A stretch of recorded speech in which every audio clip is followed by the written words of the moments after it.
आप सबों का इस चैनल पर स्वागत है। आपने सही सुना, आदमी एक खिलौना है।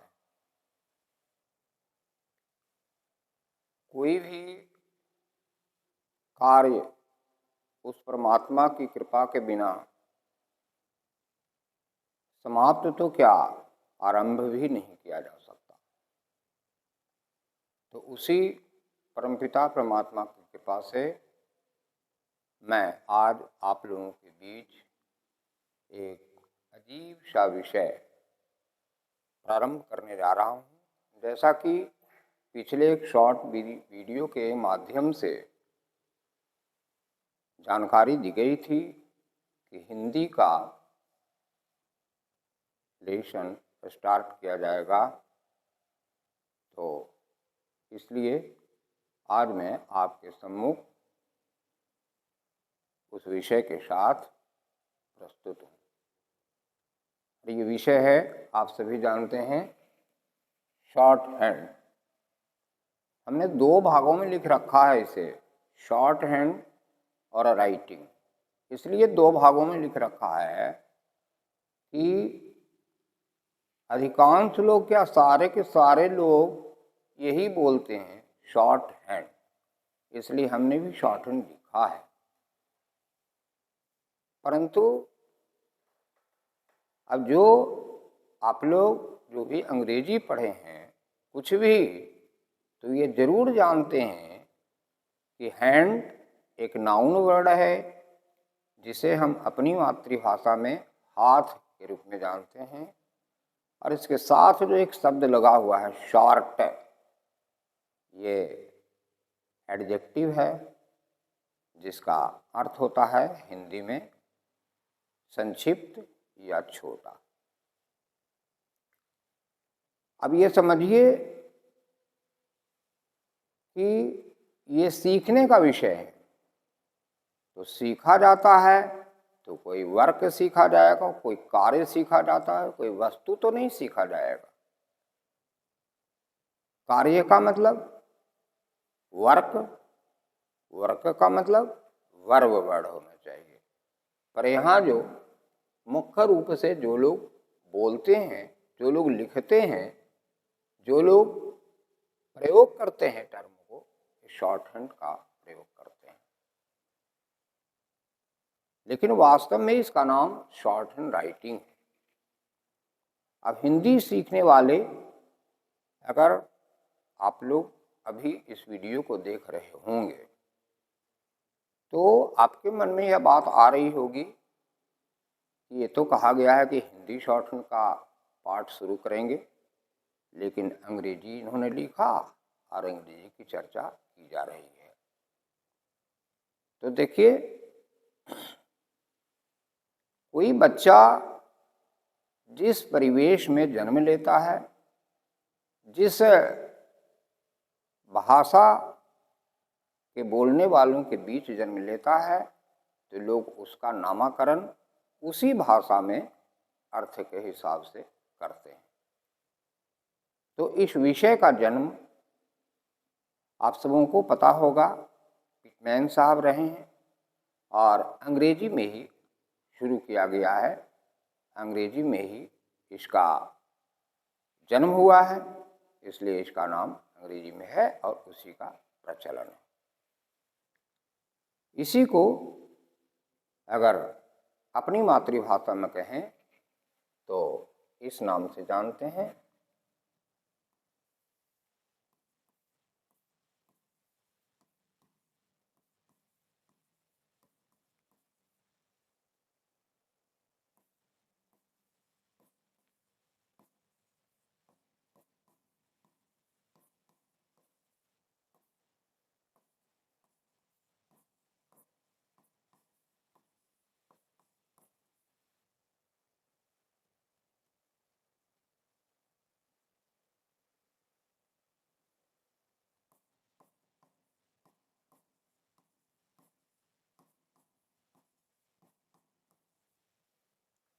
सबों का ये जो नीचे हिंदी में लिखा गया है, ये सब अपने अपने हिसाब से नाम लोगों ने रखा, लेकिन सब का अर्थ लगभग एक ही है।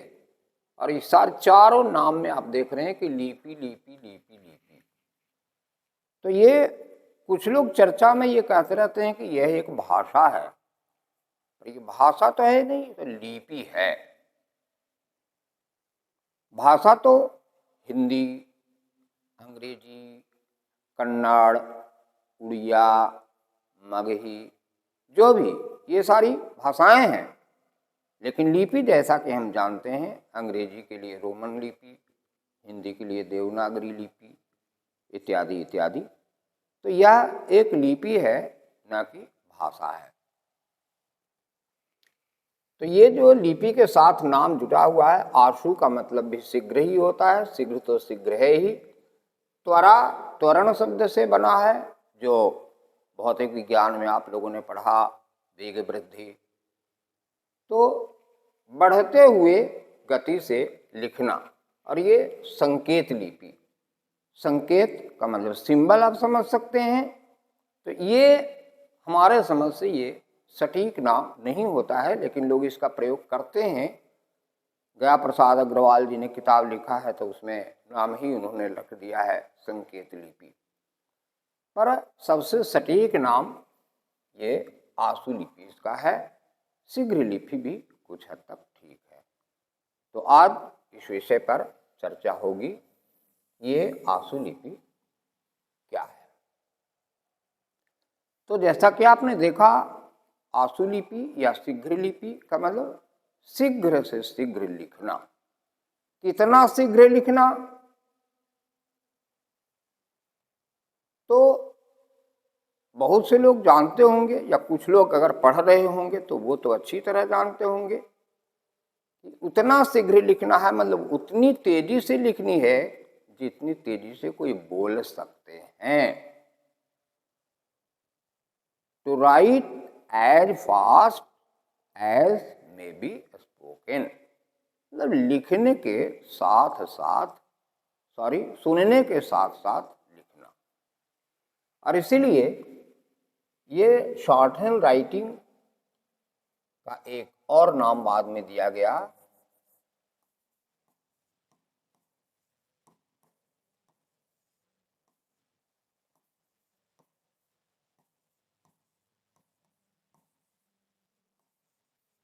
राइटिंग बाय साउंड, मतलब आवाज के साथ साथ लिखना।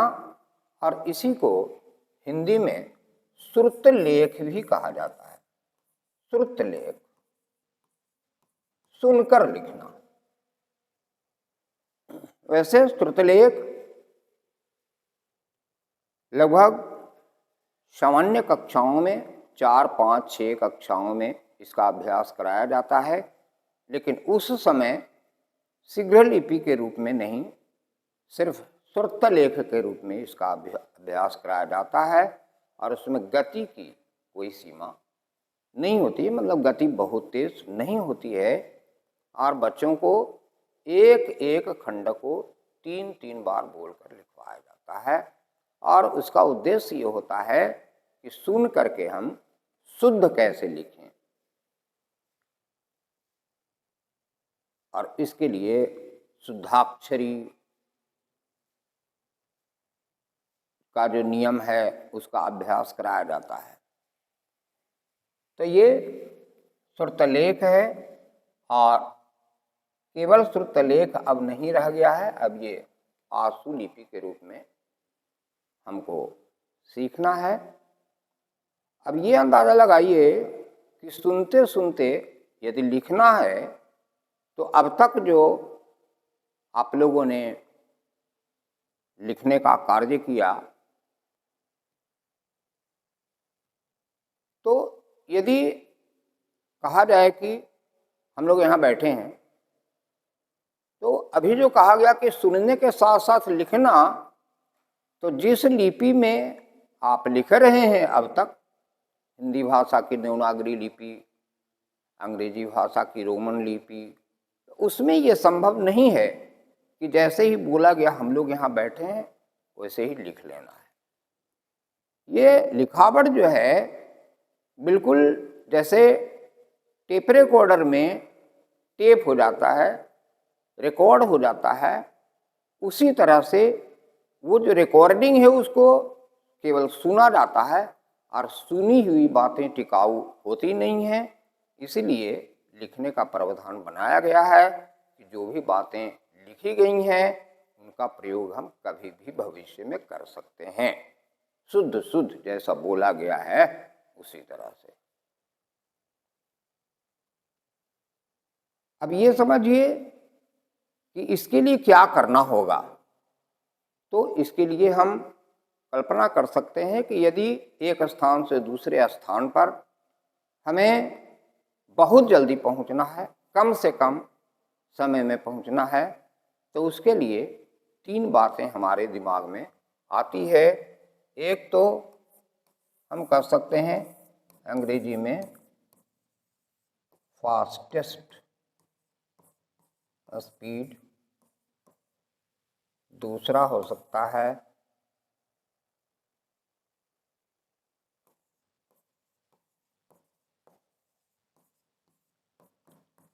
शॉर्टेस्ट रूट और तीसरा हो सकता है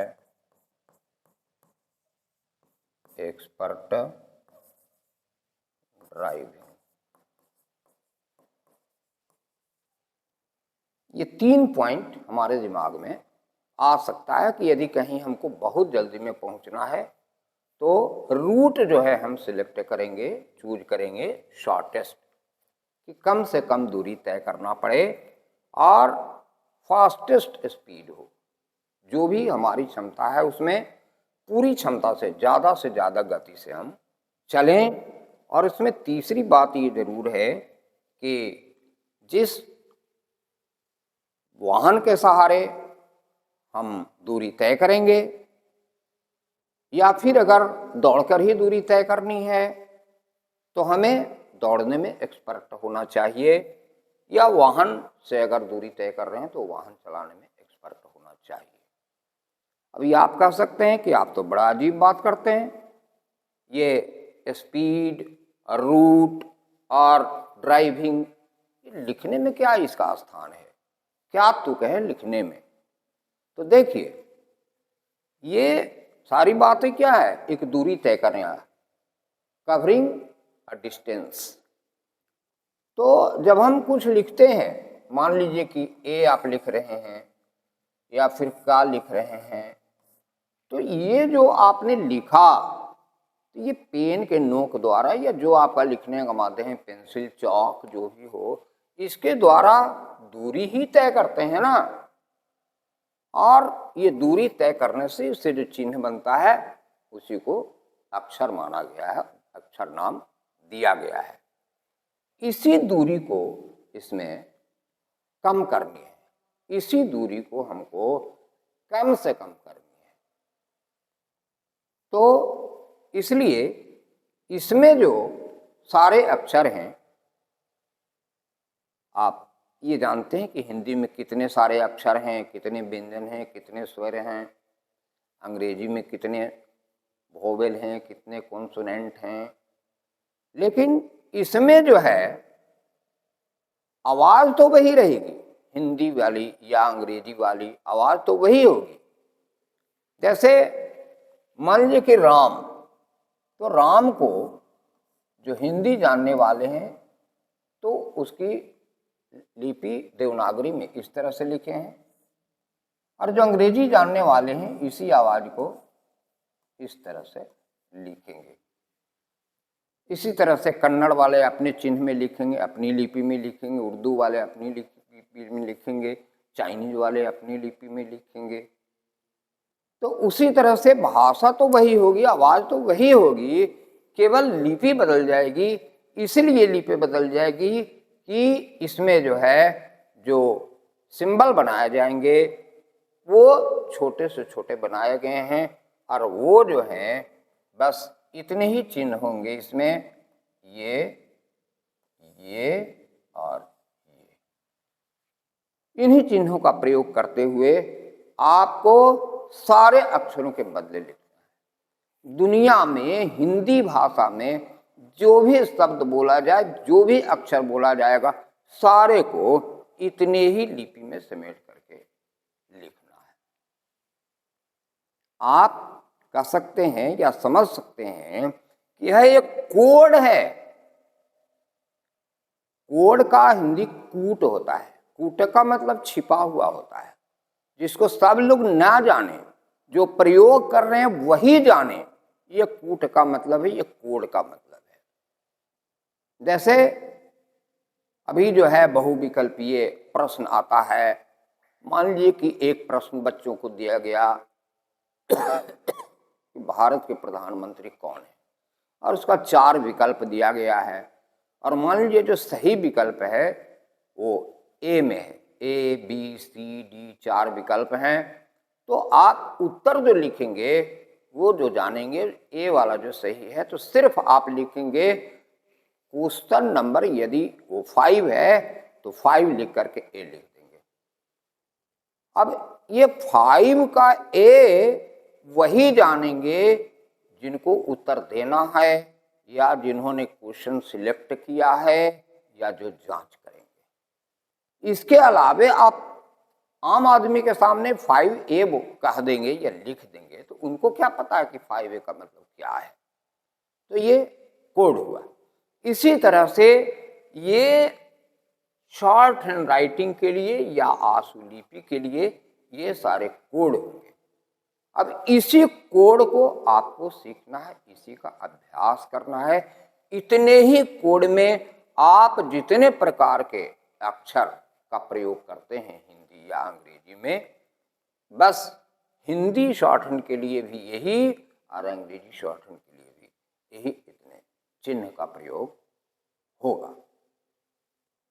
अब हम चलते हैं कि इसका प्रारंभ कहाँ से होगा।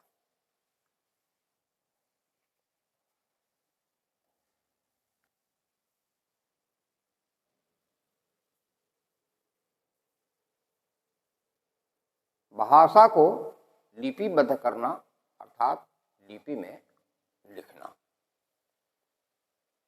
तो अब जैसे हिंदी आपने शुरू किया बचपन में सीखना, तो सबसे पहले क्या सीखा? अक्षर। क्यों कि किसी भी चीज के बारे में जानना या समझना या बताना है तो उसके सबसे छोटे रूप को, छोटी इकाई के बारे में पहले जानते हैं। जैसे पदार्थ की संरचना पढ़ते हैं तो अणुओं के मेल से पदार्थ बनते हैं, और परमाणुओं के मेल से अणु बनते हैं, और इलेक्ट्रॉन, प्रोटॉन, न्यूट्रॉन के मेल से परमाणु बनते हैं। तो सबसे छोटी इकाई क्या हुई उसकी? Electron, proton, neutron. इसी तरह से भाषा की लघुत्तम इकाई क्या है?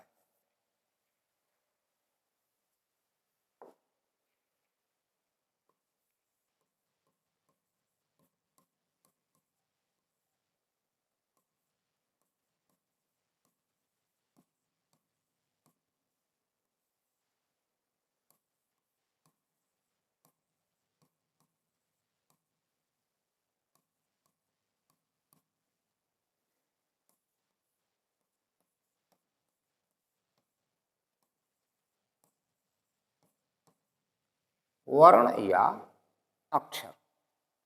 अब ये तो बचपन से ही पढ़ते आ रहे हैं, और ये वर्ण या अक्षर आवाज के आधार पर ही, अर्थात उच्चारण के आधार पर ही 2 वर्गों में बांटे गए हैं। ये भी पता है, ये कोई बहुत नई चीज है नहीं। और ये 2 भाग हैं, व्यंजन और स्वर। अब इसमें इसकी चर्चा करते हुए यह बताना चाहेंगे, ये सारे स्वर और व्यंजनों को जैसा कि अभी बताया गया कि ये और ये इसी रूप में सबको दिखाना है। तो देखिए, यदि किसी काम को बहुत जल्दी निपटाना होता है तो हम क्या करते हैं? उस काम के वैसे भागों को छोड़कर करते हैं जिनके किए बिना भी वो कार्य पूरा हो सकता है। इसी तरह से ये जो है व्यंजन और स्वर जो अभी तक हम जानते हैं, उनमें से इसमें सारे के सारे नहीं लिखना है। ये बिल्कुल स्पष्ट उच्चारण वाले को।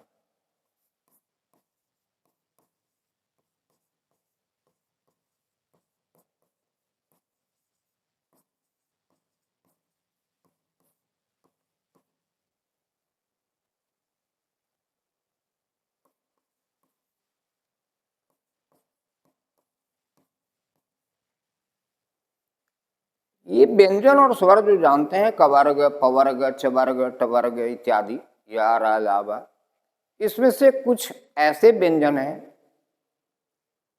जिनके प्रयोग किए बिना भी हम लिख सकते हैं, या इसको छोड़ करके भी हम चल सकते हैं।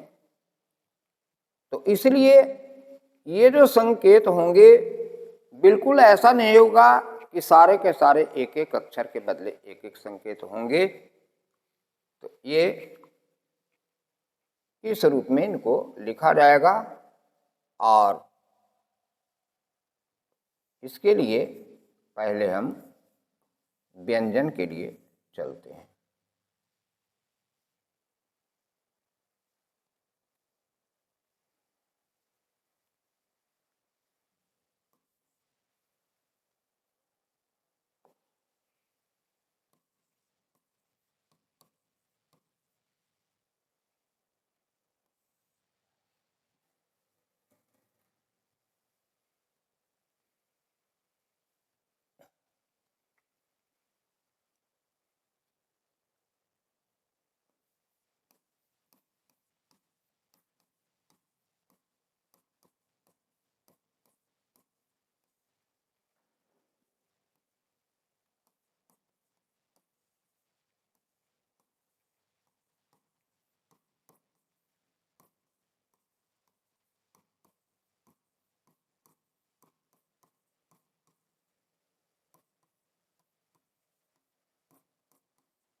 इनको व्यंजन रेखा कहा गया है। और अब जानते हैं कि रेखा दो प्रकार की होती है, मुख्य रूप से सरल रेखा और वक्र रेखा। इसलिए ये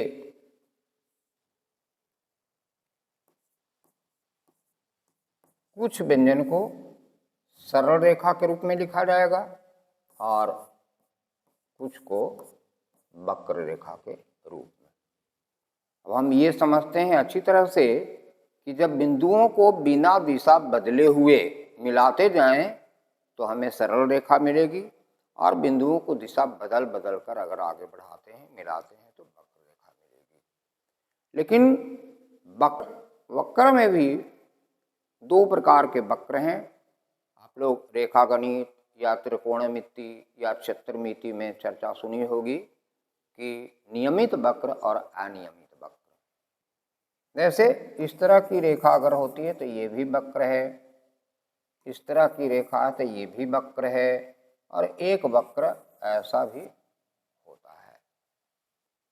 तो ये है अनियमित वक्र, ये है नियमित वक्र।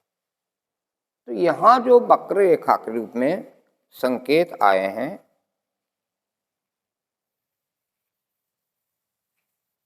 वक्र के रूप में, अर्थात एक वृत्त की चर्चा, वृत्त को अगर हम वृत्त की कल्पना करें और इसको अगर चार बराबर भागों में बांटें, तो यहाँ जो हमको मिल रहा है, ये प्रत्येक चौथाई हिस्सा एक वक्र रेखा के रूप में एक व्यंजन का संकेत होगा।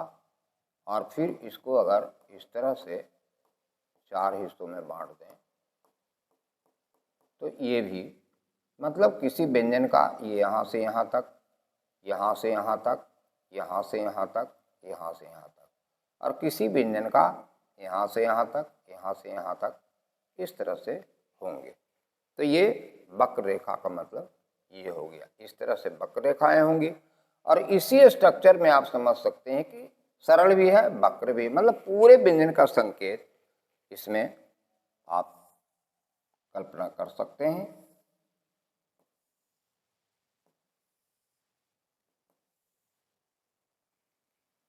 ये सरल रेखाएं हैं और ये वक्र रेखाएं हैं। अब ये सरल रेखा में 2 प्रकार की होगी। सरल में कुछ पड़ी रेखा आप जानते हैं, कुछ खड़ी रेखा, और वक्र में भी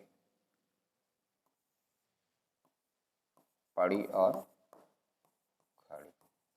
पड़ी का मतलब पड़ा हुआ, लेकिन पड़ा हुआ कहाँ होगा, कुछ तो आधार उसका होना चाहिए। तो हम लोग कुछ भी लिखते हैं तो एक लाइन के सहारे लिखते हैं, अर्थात आधार लाइन पर लिखते हैं। और वो अगर सादा पर भी लिखते हैं, बिना लाइन बनी हुई कागज पर अगर लिखते हैं तो एक सीध में लिखते हैं तो काल्पनिक आधार रेखा होती है। तो यदि इस लाइन में हम लिख रहे हैं इस रेखा पर, तो इस लाइन के समानांतर अगर सरल रेखा खींचें किसी व्यंजन के संकेत के रूप में तो ये सरल पड़ी है, और कोण बनाते हुए अगर खींचेंगे तो सरल खड़ी है। इसी तरह से वक्र में ऐसा, और ये वक्र में खड़ी। तो ये हो गया यहाँ पर सरल पड़ी, सरल खड़ी, वक्र पड़ी, वक्र खड़ी। तो जैसा कि आपने अभी देखा कि 4 प्रकार के संकेत ही इसमें प्रयोग में आएंगे, तो ये एक प्रकार का जो संकेत है ये सारे व्यंजनों के लिए होगा। अब आज इतना ही बताएंगे, फिर अगले वीडियो में आप देखेंगे कि ये सारी रेखाओं में से कौन सी रेखा किस व्यंजन के लिए प्रयोग में आते हैं, उसके लिखने के तरीके बताएंगे, कैसे आप लोग लिखने का अभ्यास करेंगे और व्यंजन को कैसे लिखेंगे। सारे व्यंजन हो जाएंगे। उसके बाद इसकी बनावट के अनुसार जैसा कि आपने देखा ये और ये बिंदु जो है, डैश जो है, इसमें आप देख रहे हैं कि लंबाई नहीं है। और बिंदु के बारे में पहले भी जानते हैं और समझते भी हैं कि बिंदु में न लंबाई न चौड़ाई न मोटाई होती, केवल स्थान मात्र होता है। इसलिए शब्दों में शब्दों का रूप जो होगा वो व्यंजनों के रूप में ही होगा, और इसको साइड बाय साइड रखा जाएगा। फिर आगे हम समझाएंगे कैसे व्यंजनों को जोड़ करके लिखेंगे और कैसे उसके साथ स्वर लगाया जाएगा। धन्यवाद।